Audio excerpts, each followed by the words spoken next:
Hello दोस्तों, आइए बात करेंगे इस वीडियो के अंदर किशनगंज लोकसभा सीट जहां से एएमएम के उम्मीदवार जनाब अख्तरुल ईमान है और 26 अप्रैल को यहां पर वोटिंग होनी है। इस बार की अगर बात की जाए तो पिछले बार से काफ़ी ज़्यादा अलग यहां पर समीकरण है और लहर इस बार इस बात का सबूत है कि एएमएम के कैंडिडेट इस बार यहां से फतह कर रहे हैं और एएमएम के शायद तीसरे एमपी जो है वो इस बार दिल्ली के अंदर दहाड़ते हुए नज़र भी आएंगे।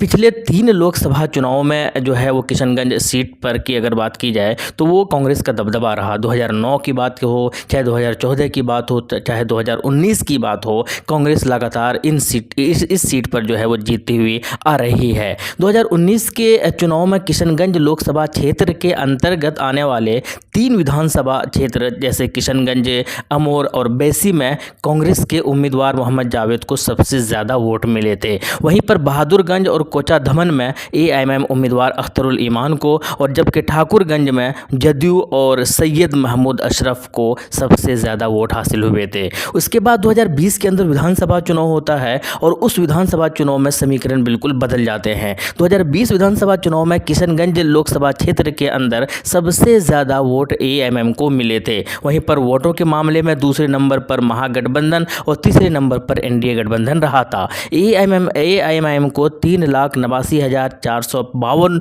वोट हासिल किए थे 2020 विधानसभा के अंदर इन किशनगंज के अंदर जो विधानसभा सीट आते हैं वहां पर, और जबकि महागठबंधन को 2,67,442 वोट और एनडीए को 2,60,156 वोट प्राप्त हुए थे। तो इससे इस बात का अंदाज़ा बिल्कुल साफ हो चुका है। हालांकि 2020 के चुनाव में एएमएम के 4 सीटों पर, जो यहाँ के जो 4 सीट है किशनगंज के अंदर, उन 4 सीटों पर एएमएम ने जीत दर्ज की थी और 1 सीट पर राजद और 1 सीट पर कांग्रेस ने जीत हासिल की थी। आपको याद रहे किशनगंज के अंदर इस लोकसभा के अंदर 6 विधानसभा सीट आते हैं। हालांकि बाद में अख्तरुल ईमान के अलावा बाकी सारे विधायक जो है वो एएमएम से आरजेडी के अंदर ट्रांसफ़र हो गए, यानी शिफ्ट हो गए, उन्होंने अपना पाला बदल लिया। किशनगंज के सांसद बनने से पहले मोहम्मद जावेद, जो कि अभी इस बार के भी उम्मीदवार है, भावी उम्मीदवार है, सिटिंग एमपी भी है, तो किशनगंज और ठाकुरगंज विधानसभा सीटों से विधायक भी रह चुके हैं। वो 2000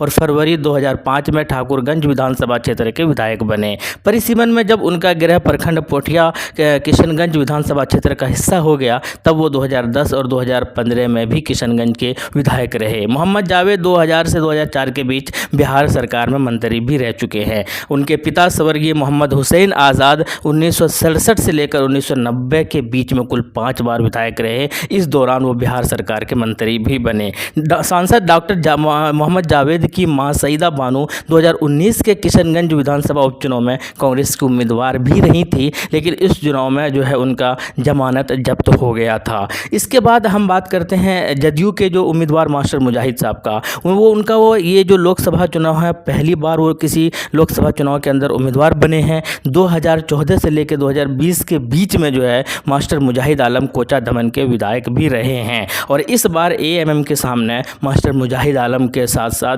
मोहम्मद जावेद जो है वो भी सामने में होंगे। तो एएमएम की अगर बात की जाए तो असदुद्दीन ओवैसी साहब की पार्टी में एएमएम से अख्तरुल ईमान चुनाव लड़ रहे हैं। वो वर्तमान में अमोर विधानसभा सीट से विधायक और पार्टी के प्रदेश अध्यक्ष भी है। उन्होंने फरवरी 2005 में राजद के टिकट पर किशनगंज कोचा धमन विधानसभा सीट पर पहली बार चुनाव लड़ा था। चुनाव में उनकी जीत हुई। अक्टूबर 2005 में हुए विधानसभा चुनाव में वो भी किशनगंज कोचा धमन सीट से जीते। 2010 में उन्होंने कोचा धमन से चुनाव लड़ा और जीत हासिल की। इस चुनाव में उन्होंने जदयू के मुजाहिद आलम को हराया। अख्तरुल ईमान अब तक 2 बार लोकसभा चुनाव लड़ चुके हैं। हालांकि 2014 का लोकसभा चुनाव उन्होंने जदयू के टिकट पर और 2019 का लोकसभा चुनाव जो है वो एएमएम के टिकट पर लड़ा था। 2014 के लोकसभा चुनाव में भले ही वो जदयू के टिकट पर मैदान के अंदर थे, लेकिन वोटिंग होने से पहले ही उन्होंने कांग्रेस के मौलाना असरारुल हक को अपना समर्थन दे दिया था। 2019 में 2,95,029 वोटों के साथ वो तीसरे स्थान पर रहे थे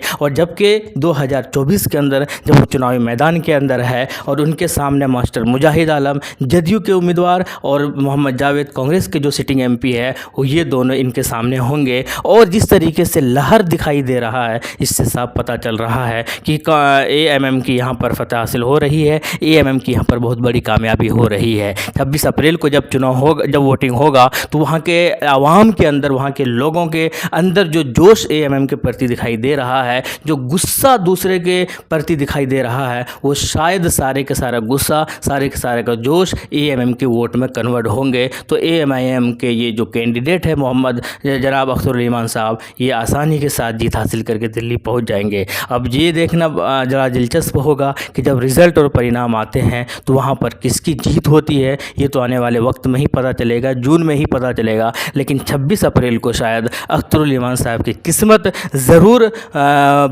बनेगी और वहाँ के लोग इनका भरपूर साथ देंगे। आपकी क्या राय है, कमेंट बॉक्स में बताइएगा। और थैंक यू, जय हिंद, लव यू।